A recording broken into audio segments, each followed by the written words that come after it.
kind of floorboards? It's a creaky floorboard. Nice little addition, that, I think. Nice bit of creak.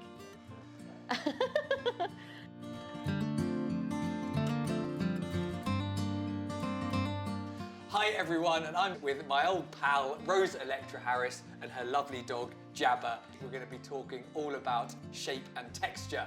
They're both very important elements. I'd say that probably shape comes before texture. I think about shape before I think about anything else, and that's what initially interests me.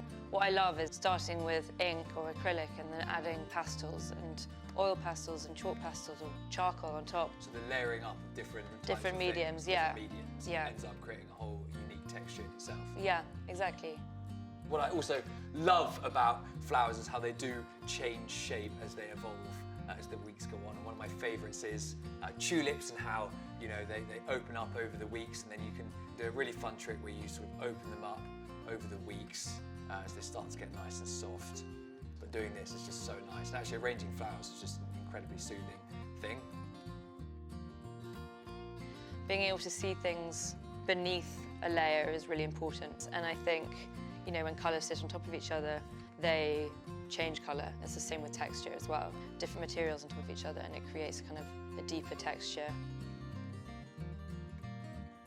And I also really like the process of drawing into materials as if you're sort of sculpting them.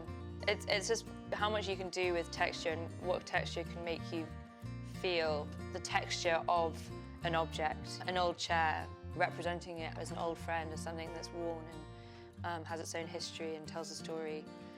For me, the negative space in a picture is just as important as the actual space. What is the negative space exactly?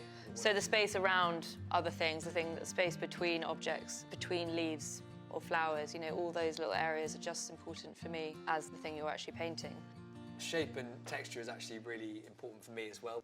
There are times when it's wonderful to have a whole bunch of tulips or peonies, but more often than not I love creating a mixture and variety of different textures and shapes. It's really nice sometimes to put some sort of lovely structural woody types of stems into an arrangement, something like this nice forsythia here, which actually starts off without any flowers on it at all, and then sort of this bursts to life over about 4 or 5 days.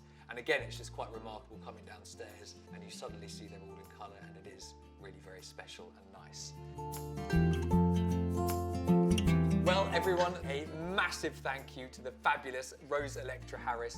She's painted a painting of one of our flower arrangements, and then Rose and Jabba are going to be judging our drawing competition as well.